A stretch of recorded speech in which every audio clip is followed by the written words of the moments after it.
Excuse me just a moment. That's it. Frankie, you want to drink or something? No, I just wish this whole thing would go away. It doesn't go away.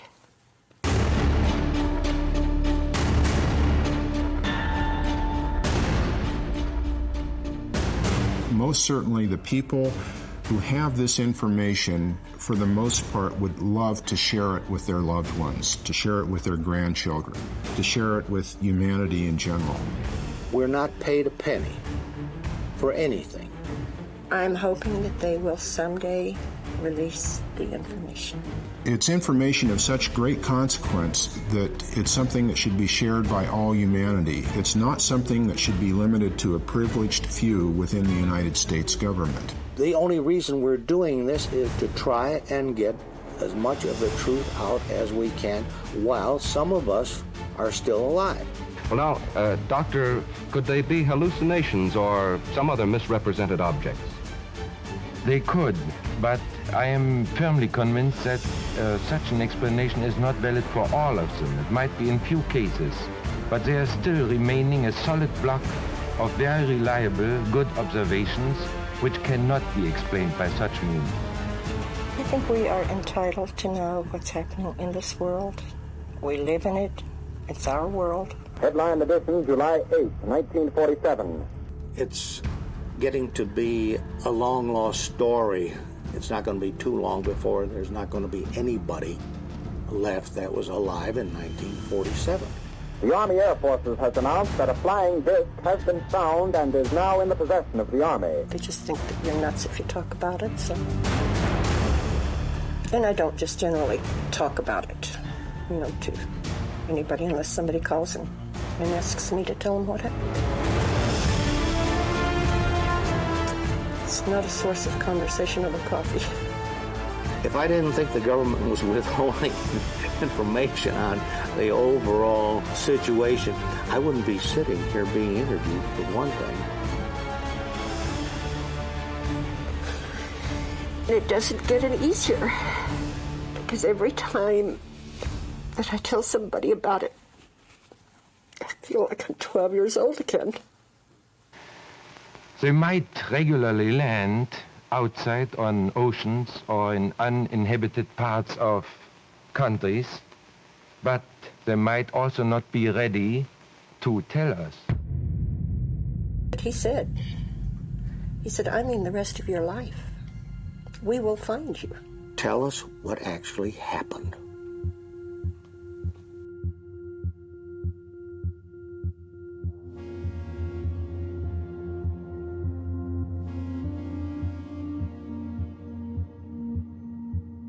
Well, finally got back home. Well, how was your trip to Roswell, Mexico? Rough. Oh, man, tiring. I'm happy to be back home, I guarantee you. Yeah. It's quite an ordeal. Spent all day looking for that ranch where we found the stuff. Uh-huh. We finally located, but it's too late to take pictures, so we had to drive all the way back into Roswell. I tell you, I enjoyed going out there, but it's too hard on me. I'm getting too old for that kind of stuff. Well, you keep saying that, but... yeah, but I got to the point where I couldn't even walk. I mean, it's tiring. We had trouble finding the place to begin with. Yeah. We searched the whole day for the place. But when I saw the place, I recognized it. Oh, yeah, that's good. So, the house where Mr. Brazil used to live, they renovated the whole thing. It's a boat, fellow by the name of Bogle who lives there. Mm-hmm. And he took over the ranch, you see. And he was very helpful. In fact, he took us right to the spot, and he knew exactly where it was. Uh-huh. So we were lucky in that respect. Yeah. And I walked over that entire area. Too much happening at one time. Uh-huh. But I did recognize the exact spot. Oh, you did? Okay. Oh, yeah. I took him to the exact spot where that stuff was found. But there wasn't any debris out there, I guess. Oh, no. Lord, that thing is vacuum cleaned. Uh-huh. There's nothing left. Roswell right now is composed mostly of retirees. Mm-hmm. It's a beautiful sight, the illumination around that place. Mm-hmm. But I really enjoyed that. So my trip was worthwhile anyway. Well, I'm glad of that. I'm very happy with it. Well, son? That makes me feel better, too. I tell you what, I'd love to live there again. Well, I would, too, you know. And I spent quite a bit of time with Walter Hauptmann. I went to his art store, and we had dinner together Wednesday night, rather. So everything went okay. Well, I had a big time. It sure sounds like it. I'm very, very happy for you. It makes me feel better, you know. Takes me down out of my woman. Well, I'm telling you. Well, son, I'm going to let you go out. Okay, Danny. Well, look, I'll give you all a call next week. Okay, fine. Keep your chin up and have as much fun as you can. Okay. That's all I think to do. I'm trying to do it.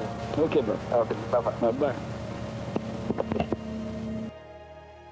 I think there were 15,000 people living in Roswell, and 7,000 of them were out at the base. It was a huge benefit to the community. Now, Roswell was probably one of the most patriotic towns in the whole United States. They saved every tin can around. We scraped the tinfoil off of gum wrappers. We saved the string. We turned everything in for the war effort. And even 2 years afterwards, we were still doing it.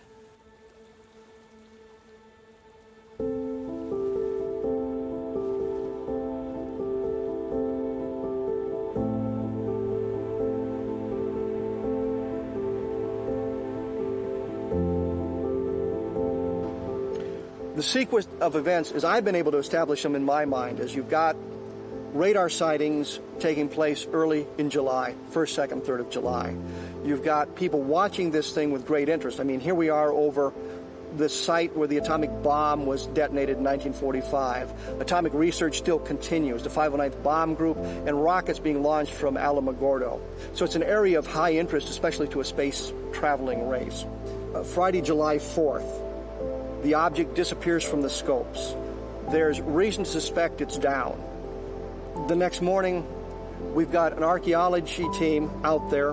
We also have a man and a woman. This story now begins like every science fiction movie you've ever seen. I've got a couple out in the desert.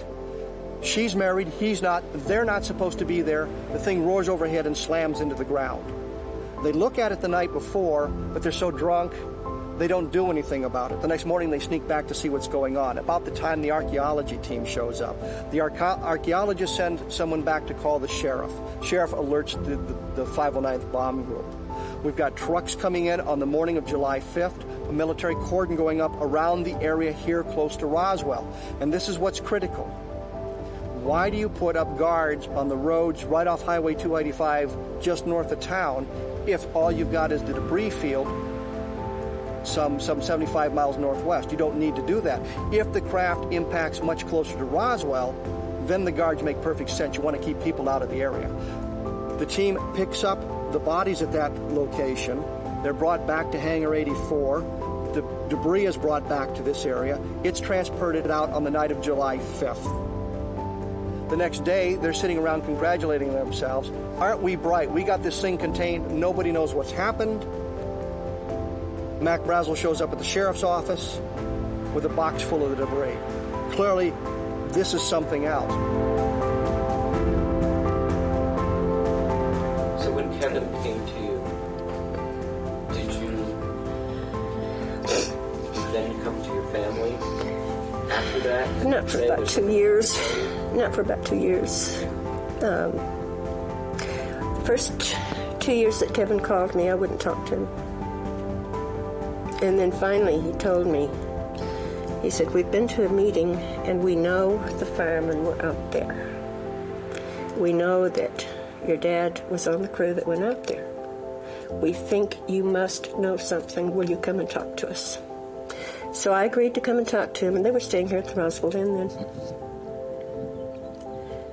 I was making a trip to Portales to see my daughter, and stopped to see them on my way back. And we had a conversation about, yes, that I knew that there had been a craft that had crashed, but we didn't go into details on it. And Kevin was talking about the Corona site. And after our conversation, I told him we're not talking about the same thing. Apparently, what you have heard, it does not match what I know about, because the location is wrong. I said, the place where Daddy went, he did not go to Corona, and he would not have gone to Corona. The Roswell Fire Department would not have gone to Corona.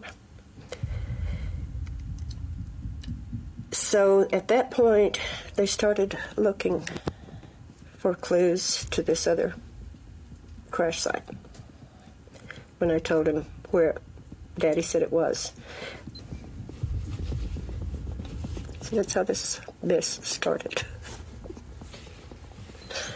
That's how it all came out, anyway.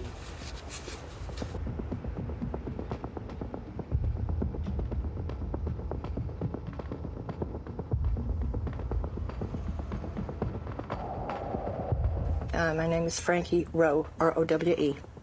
Thank you. I know you've probably told this story a million times, but if you could tell it as fresh as possible for our audience, that would be great. Just tell me what happened when your dad came home that day. The very first time that I heard about this at all. Okay. Daddy came home from work. They worked shifts of a type that they would be on duty maybe 24 hours or 36 hours and then off 8 or 12, like that. So we hadn't seen him for a time. And he got home that evening and he came in so excited. And I was in the kitchen with Mother. And he asked Mother, he said, I've got something I want to tell everybody. Get everybody in here. And she said, we're cooking supper right now. And he said, well, how long is it going to be? Because I've got to talk to everybody. And it was just my mother and myself and the 3 younger kids at home, and my other sister was working. So we hurried and we got it on the table and called the kids in. And he started telling us that they had gone on a call of what they thought was going to be a plane crash north of Roswell. And he said they got called out to Blackwater Draw.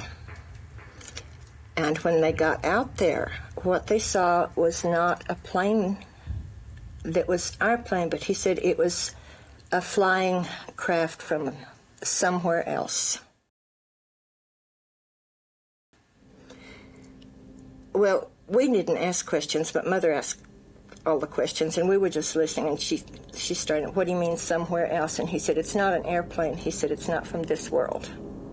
Now here on this map are pinpointed locations where some 30 saucers have been sighted and are still unexplained. The following proposition could be established. There actually have been and may now be present in the Earth's atmosphere strange aerial objects. Some are of a geometric order. Others can only be described as brilliant light sources. Their form cannot be determined. He said the crash was like the flying saucers that they have talked about, because there have been a few comments on the news about flying saucers. And he said it was one of the flying saucers crashed. And I don't think really Mother believed him at first. And he said, no, I mean it. We went out there early today, which I don't know what time that was, but early to him could have meant they left before dark. And he said when they got there, they could see that there were 2 bodies that were laying on the ground outside of this craft, and that there was one, what he called little person. And he said there's one little person that was walking around, and he said they were still alive. So she asked him, you know, what did they look like? Did they look like us? And he said they were very small, about the size of a small 10-year-old child. But the head looked like the little insect that we played with or that we saw around our house called Child of the Earth. We all knew what that looked like, so nobody asked any questions on that. We assumed that meant that the head was too large for the body, and it had no hair, and it would have large eyes. We knew that because that's what the Child of the Earth insect looks like. He said they looked quite a bit like us. He said they were a lot smaller than we are. Because when he said a small 10-year-old child, I knew he meant smaller than I was. And I wasn't very big at 12 years old. I was a little small for my age.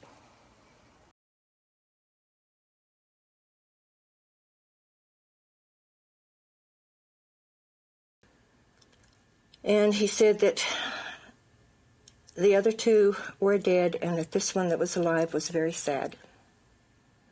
But he emphasized and he kept saying, there's no need for us to be afraid. They're not here to hurt us. And he said, we couldn't help them.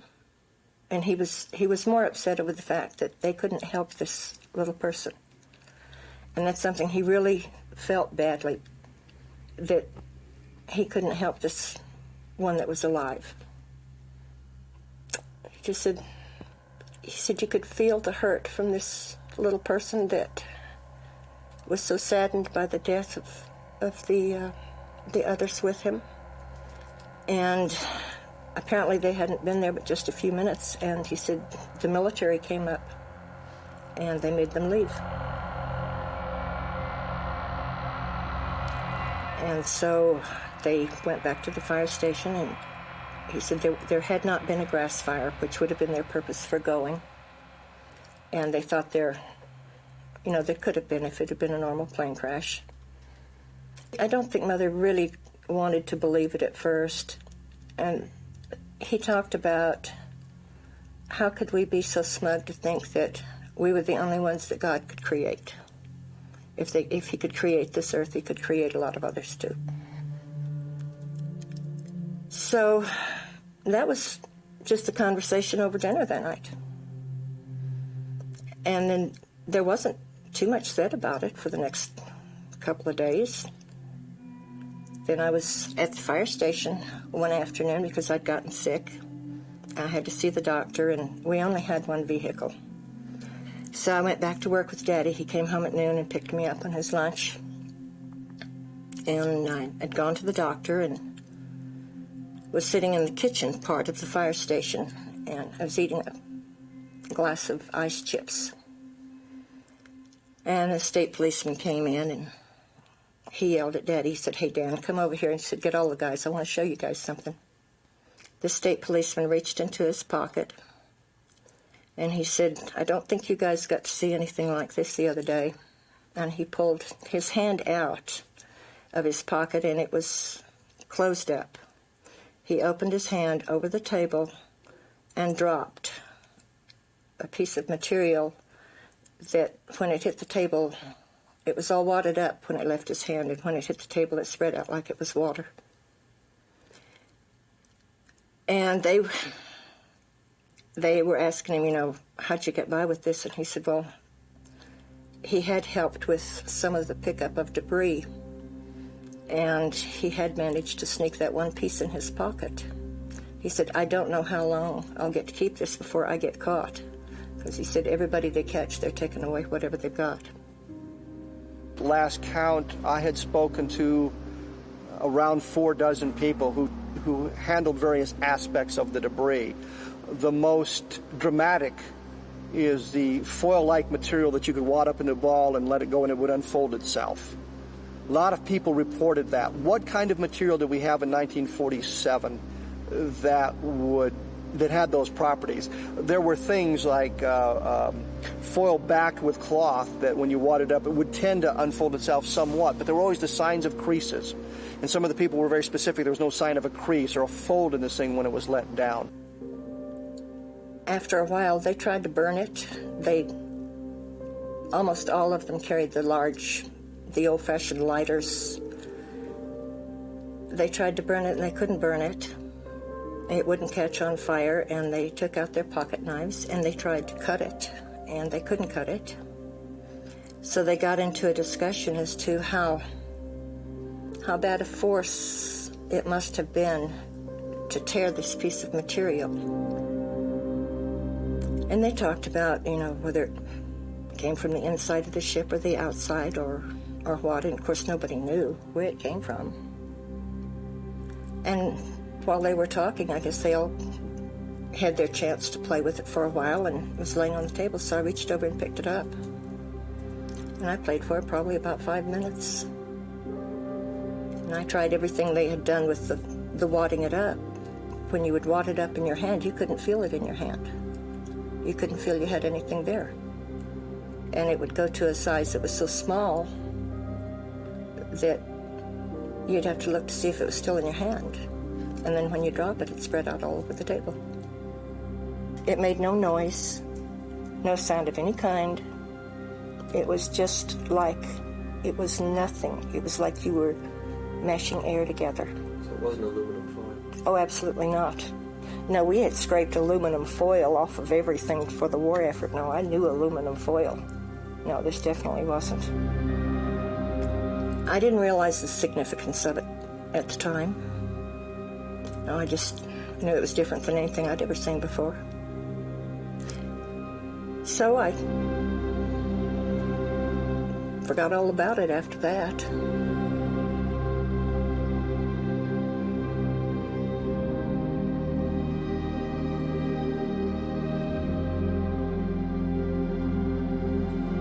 Something came down during the first week of July 1947 on what's known as the Foster Ranch.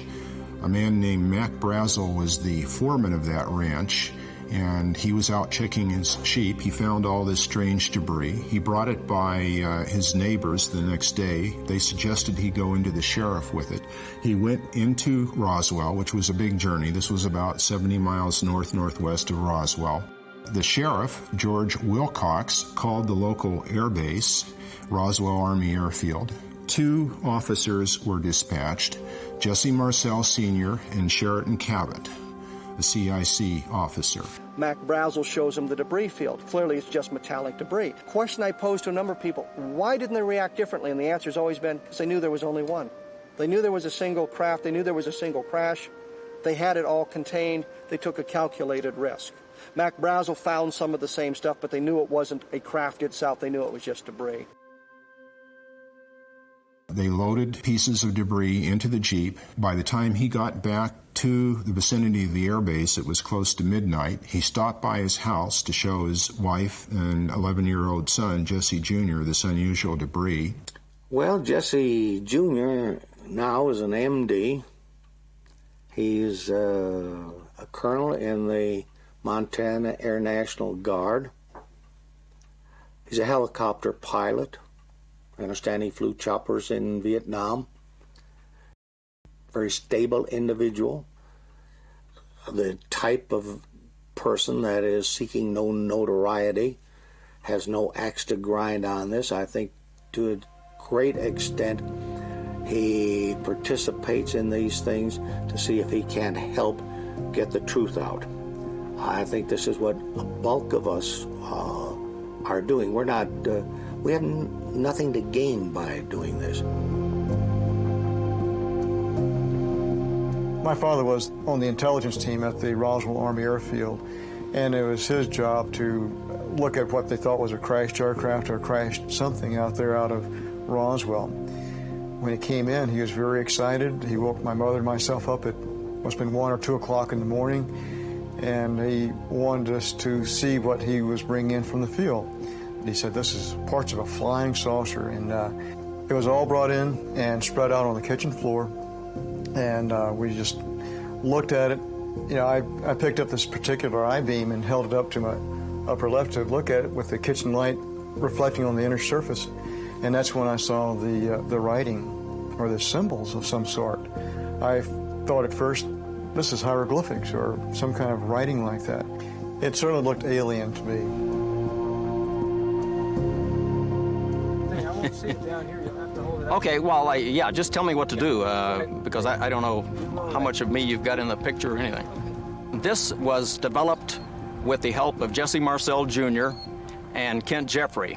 This is a replica of what was picked up off of the desert by Major Jesse Marcel back in 1947. The one I saw was probably greatest 3/8 of an inch in cross-sectional diameter, 12 to 18 inches long. Actually, the material that I saw almost resembled something that could have been blown out through the side of the craft, like there was an in-flight explosion just spreading debris or blowing debris out of the side.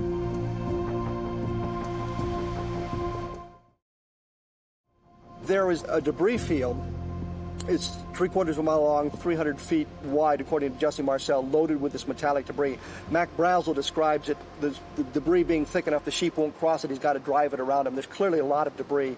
Bill Brazel talks about a gouge down through the center, 500 feet long, 10 feet at its widest.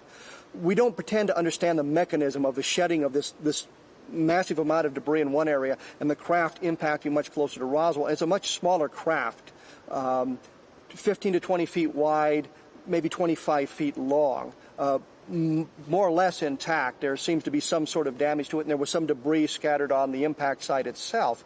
But I don't begin to understand the mechanism for the shedding of that much debris in one area and the craft being more or less intact in the other area, unless there's some kind of an outer shell that it shed, or this was some kind of an escape capsule and the entire craft disintegrated, and this is how they attempted to get out. We just do not understand that, and we have to speculate about it. Something crashed into the desert outside Roswell in 1947, and the ham-fisted fashion in which the U.S. Air Force handled the incident convinced a great many people that it was a flying saucer, and that at least one alien creature was recovered from the crash site. It is precisely the mixture of religion, science, superstition and folklore, intelligence and ignorance that has produced among Americans an entire subculture of belief in extraterrestrial life. It has gotten old. Like anything else, it has become a job, a task, no longer an exciting experience. My name is Walter G. The G stands for George Haut. H-A-U-T. You ought to remember Haut.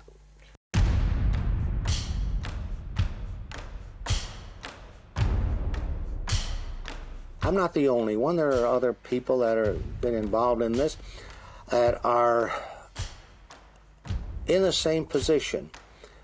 We're not paid a penny for anything. The only reason we're doing this is to try and get as much of the truth out as we can while some of us are still alive.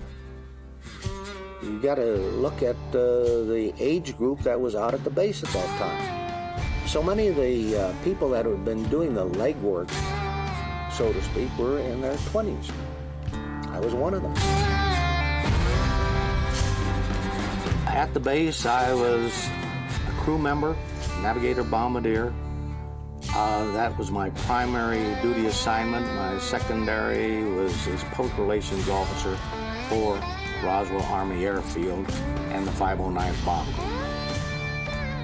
The 509th Bomb Group, incidentally, was a very elite group. It was the only atomic bomb group in the world at the time.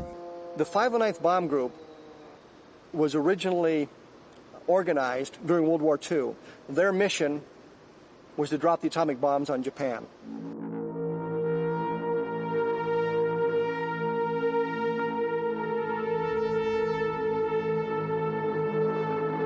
We also dropped the bomb on Bikini. The organization was pretty much of a tight-lipped organization. By the time you get to Roswell in 1947, it's the only atomic strike force in the world. They're training people to begin other atomic bombing groups in the Air Force. If you became the commander of the 509th Bomb Group, you inevitably were promoted out of the job and became a general. It was the premier group in the Air Force in 1947. Today's edition presents a roundup of the latest developments in the finding of a flying disc. I was called to headquarters, was given copies of a press release which stated in essence that we had in our possession a flying disc. The Army may be getting to the bottom of all this talk about the so-called flying saucer. As a matter of fact, the 509th Atomic Bomb Group headquarters at Roswell, New Mexico, reports that it has received one of the discs which landed on a ranch outside Roswell. From what we know, it was shown to William Blanchard in the morning. About 12 o'clock at noon, a press release was issued by Blanchard. My father is a 30-year retired Air Force colonel, a World War II fighter ace, and he knew and worked with William Blanchard in the early 1960s. And according to my father, Blanchard was no fool. Blanchard was not the kind of man to put out a press release about something so dramatic as a crashed UFO without being absolutely certain he was correct. In other words, if Blanchard said there was a crashed disc, there was a crashed disc. Colonel William Blanchard of the Roswell Air Base refuses to give details of what the flying disc looks like. The media here was localized media. You had a radio station of 250 watts. If you were outside of town, you basically didn't get it. You had a second radio station of equal size. You had 2 newspapers. You could control the media very carefully. It strikes me as odd in today's environment to hear a radio station owner tell me that the FCC would call and say, if you broadcast a story, you will lose your license. And they don't tell the FCC to go play with themselves and broadcast the story anyway. They suppressed the story, and they were able to suppress the story. They were able to do what they needed to do to suppress it. This was a military town in 1947. The Army Air Forces has announced that a flying disc has been found and is now in the possession of the Army. Army officers say the missile, found sometime last week, has been inspected at Roswell, New Mexico, and sent to Wright Field, Ohio, for further inspection. We have the military moving in, cleaning all of that material up. Walter Haut issues his press release saying we've got a flying saucer. I was told to hand deliver to the 4 news media we had in town at that time. We had 2 radio stations and 2 newspapers. After I had lunch, I went back out to the base. First phone call that I got when I got back to the office was a fellow from London, England. His interest was, why did we put out the press release in the manner we did? And how did Major Marcel know how to fly this object? I had to explain to him that the press release was put out on the orders of the base commander, number 1. And number 2, Major Marcel did not fly this object. He took this material and put it on an aeroplane, and the aeroplane was flown forward.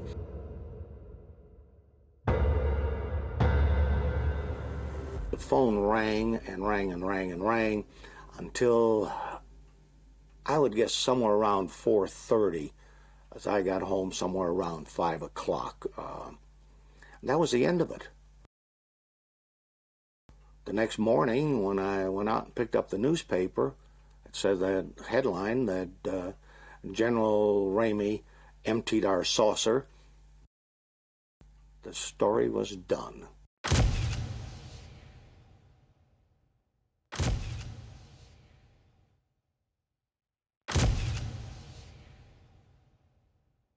Ramey says that so far as can be determined, no one saw the object in the air, and he describes it as being made of some sort of tinfoil.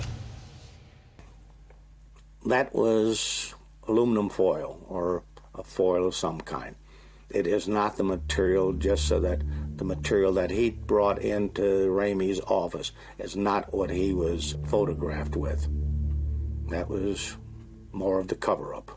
I believe he said, I didn't want to be a liar about this, but when I was told this is what you're going to do, when the general tells you, you did it. Simple. Jesse Marcel, in fact, told a number of people that it was a weather balloon. When he was shown the picture in the book, he said, that's not the stuff I brought home. You know, when he came back from Carswell, after flying the debris, he did tell me not to talk about this, told my mother not to talk about this. This is a non-event. Play like it never happened. Don't even talk about this with your friends, which I didn't. And years later, he confided that he was actually part of the cover-up because he went along with the Air Force explanation, even though he knew full well that that was not true. What do you think about the weather balloon story? I think it's been a lie from the beginning. But they have to cover up some way. There was no weather balloon. My dad would not have gotten excited over a weather balloon. He was not easily excitable. And this is the most thrilled I'd ever seen him in my life. He thought that was the most fantastic thing in the world. Roswell was a brainwashed town. When the government said, It was not a flying saucer. There were no space people here.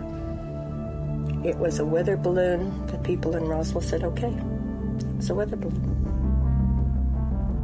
Roswell seems to be the first event like this because they were simply not prepared.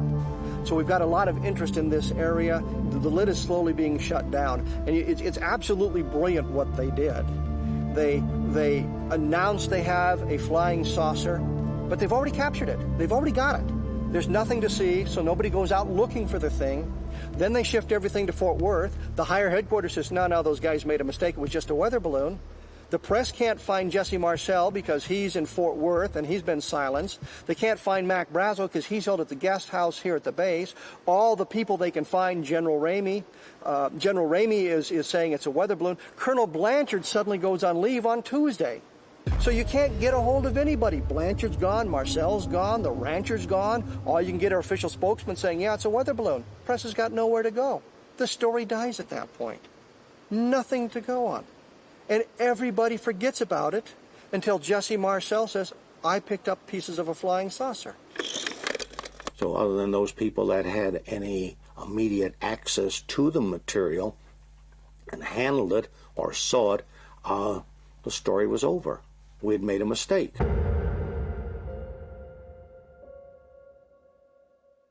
Fear will do a lot of things. And that was fear. In 1947, it was much easier to intimidate a child than it is in today's world. We were not exposed to things like TV. We didn't have a TV in 1947. And it was just, we were a very patriotic town. If we were told you don't do something for government safety, the safety of your country, we didn't do it.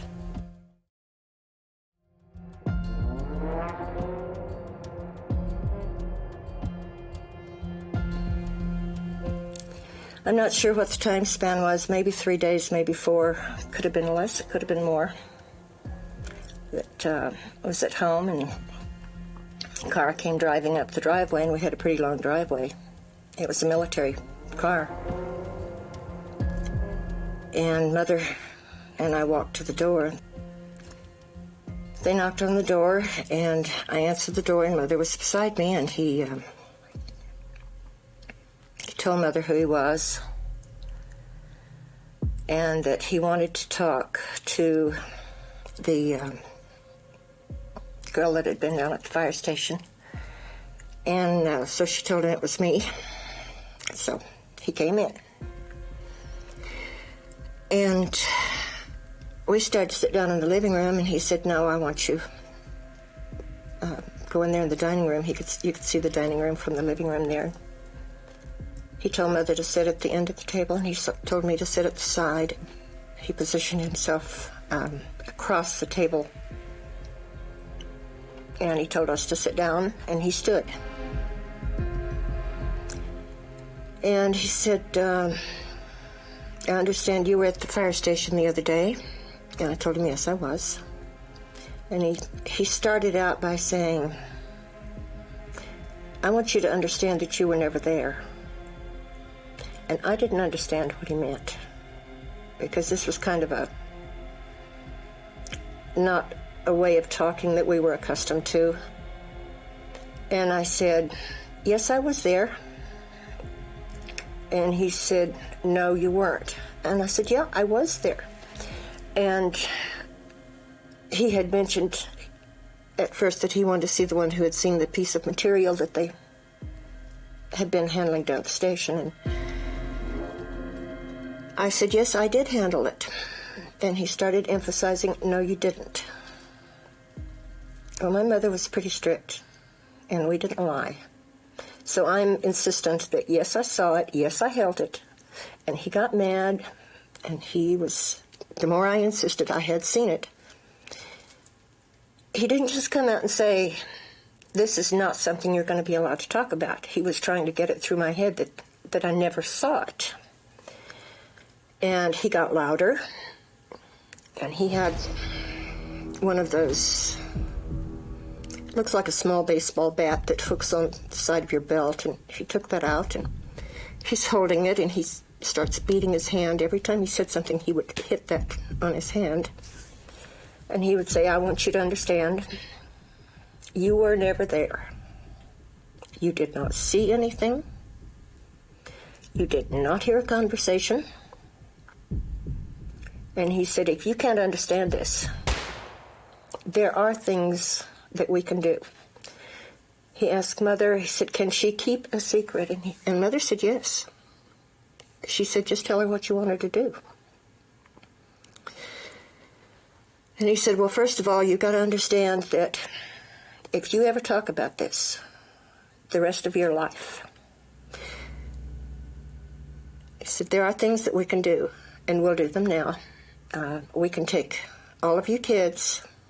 We will take you either to Orchard Park or to Artesia. Orchard Park was the German POW camp during World War II, and Artesia was the Japanese POW camp. And he said, but we don't have to do that. We don't even have to let you live. He said, we'd put you in one, we'd put your parents in the other one, but we don't have to do that. He said, we can take you out here in the middle of this desert. He said, no one will ever find your bodies, ever. No one will ever know what happened to you. And so he said, the only way I'm going to let you stay around or live is if you promise you'll never talk about this the rest of your life. So I told him I wouldn't. But that really was pretty much all that was involved. He was probably there at the house maybe 45 minutes to an hour. Mother sent me into the bedroom, and I don't know what he had to say to her afterwards. One of the other military police that was with him stayed in the backyard with the younger kids so they didn't come in the house while he was there. And I never discussed it again until recently. And I'm sorry, someday I will get over it, and I haven't yet. Your mother must have had a hard time explaining to you. Obviously, you were raised to be honest. She never talked to us about it, never. It was never mentioned again. From the time you came walking out of your bedroom? From the time I went to the bedroom until the day she died, we never mentioned it. There was no conversation. What about your father? I never talked to him about it either. I'm sure they must have talked to him down at the station. You must have gotten a good talking to. I imagine he did. Excuse me just a moment. That's okay. That's okay. And you want a drink or something? No, I just wish this whole thing would go away. It doesn't go away.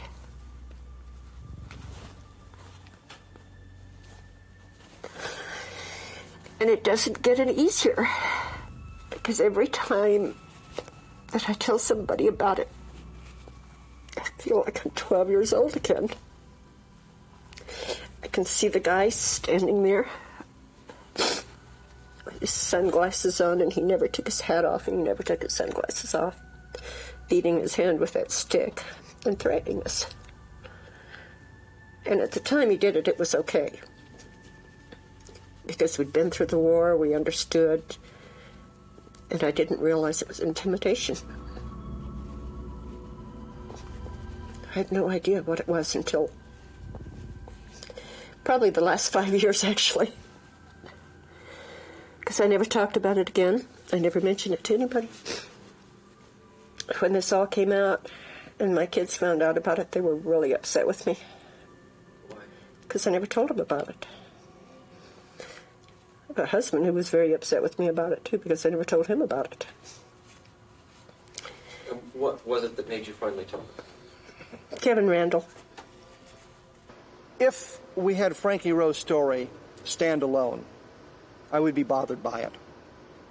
A 12-year-old girl who meets with military officers can certainly misconstrue what they're trying to tell her, especially the way that they arrived at her house. We know the event took place because her sister corroborates it. Her sister corroborates her father's involvement. We have affidavits on that. So yeah, I believe Frankie Rowe's story. I think that they did visit her, and they did suggest the things she says they suggest. And I believe that because we know that others were intimidated in similar fashions. We have the military people telling us they were sworn to secrecy. All of this going on around it. So Frankie Rowe is not standalone. There's corroborative testimony that suggests somebody was putting pressure on people to silence them, and they used what means were necessary to keep those people silent. With the military people, it was merely the threat of imprisonment and going to jail because they understood that. With some of the civilians, they were told that if you ever talk about it, you will be killed. One of the people I forgot, Sheriff Wilcox, his family was told the same thing, that if he talked about it, not only would he be killed, his wife would be killed, and his daughters would be killed. The whole family would be wiped out. That comes from Sheriff Wilcox's granddaughter, Barbara Duggar, who heard the story from her grandmother. So we have a wide range of testimonies from various individuals telling us of the pressures that were placed on them to keep them silent. And I think they used a technique that was best for that specific group of individuals.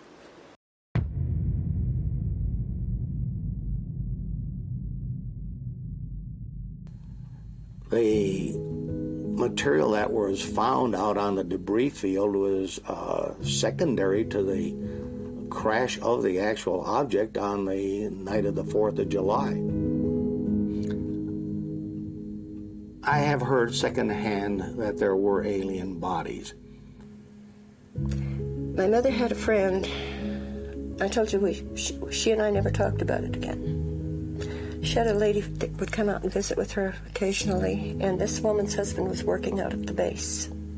He was a painter, contracting to the government, and he was painting in the base hospital the day they brought them in, and he saw the one walking in. And I heard Mother and Eula talking about Herbert seeing the one that walked in, and that they brought others in on stretchers. And Mother said to Eula May, "Did Herbert tell you what the face looks like? Because Dan said it looked like the child of the earth." And Eula May said, "That's what Herbert said." And of course they put them in this side room, but a bunch of guys are not going to just stand there, you know. They're going to peek if they possibly can, and they looked. And I'm sure that probably Mother and Eula May and maybe Daddy and Herbert, and maybe there was more discussion than I know about, but not in my presence. It's the only reference I ever heard her make about that. But I think that was done before they came out to the house. Because after they came out to the house, I never heard another comment.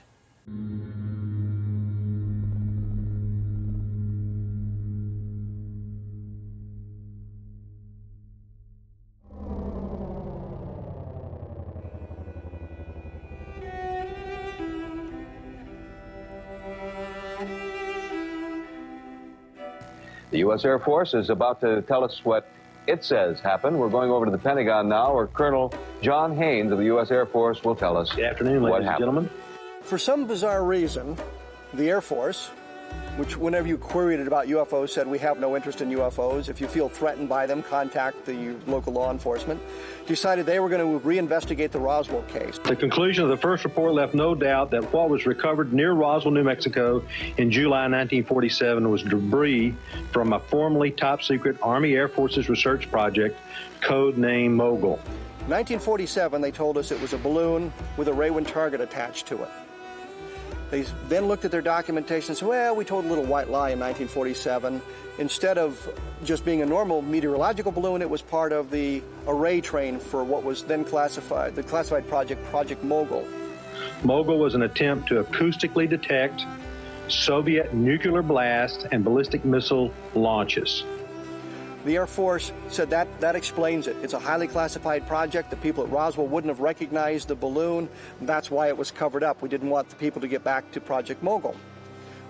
Where this falls down is they have no documentation to prove what was picked up at Roswell was a Project MOGUL balloon. The people at Roswell, Jesse Marcel, for example, the Air Intelligence Officer, was part of Operations Crossroads, and we're told that the Ray 1 targets and the meteorological balloons were used as part of the atomic testing, so he should have been familiar with the balloons. So you've got a situation where they're saying these guys with their fingers on the triggers, if you will, can't identify a balloon and are so hysterically possessed that they claim it's a flying saucer. They didn't review the tapes of Louis Rickett, the counterintelligence NCOIC at the base, who saw the debris and commented on it. They didn't review the tapes of Major Edwin Easley, who told me that he couldn't talk about it because it was still classified 47 years later. Told me a number of times in our first conversation, I can't talk about it. I was sworn to secrecy. They didn't even talk to Brigadier General Arthur Exon, who reported that he flew over the two distinct sites, and reports the gouge. A balloon will not leave a gouge. So they didn't talk to the people I would think were key people. Instead, they talked to the people that are going to lead them directly to the Project MOGUL explanation and let it go at that. They say this was a top-secret project, implying there was special equipment. It's a neoprene balloon and Raywin targets. Raywin targets had been used for 20 years. At first, they were used because they reflected the sun and they could track them visually much easier. Now they were adapted to radar use. Irving Newton said they launched literally hundreds of them during the invasion of Okinawa. There's nothing special about these balloons, nothing at all. And by placing it with Project MOGUL, we're implying that there was something unusual about these balloons, that there was something that would keep these people from identifying, but there wasn't. This is in reference to Charles Moore, who was the project engineer on MOGUL. With respect to the neoprene rubber used on those meteorological balloons, and they were standard meteorological balloons, the idea that the MOGUL array was something special or out of the ordinary is an illusion. But Moore explained to me the type of rubber, how thin it was. He actually compared it to a giant condom. He said it was very thin, and that's what it looked like. And my response to that was, well, if that's the type of material that this resembled, it certainly isn't anything that would have fooled any members of the United States Armed Forces. Therefore, this was not a MOGUL balloon.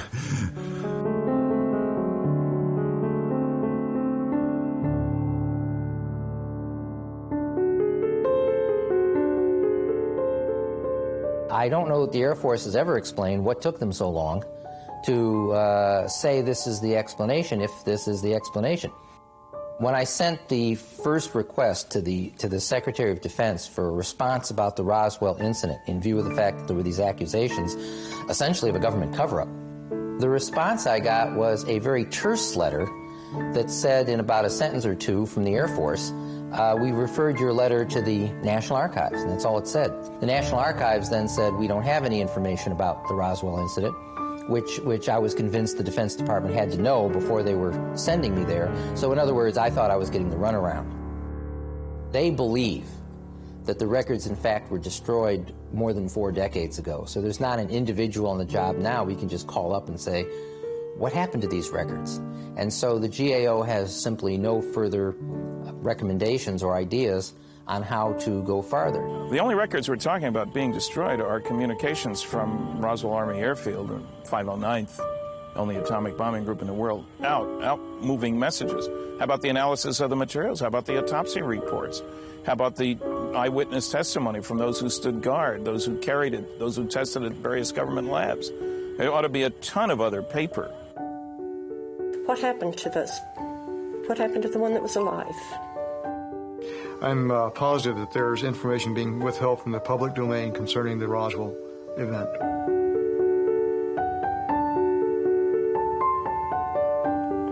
There are a lot of things that our government hides. And it isn't right. They shouldn't. They especially shouldn't do it to a town like Roswell that was so supportive of every single thing that they did. The story is going to end one of these days because there's nobody going to be able to refute it or say anything about it.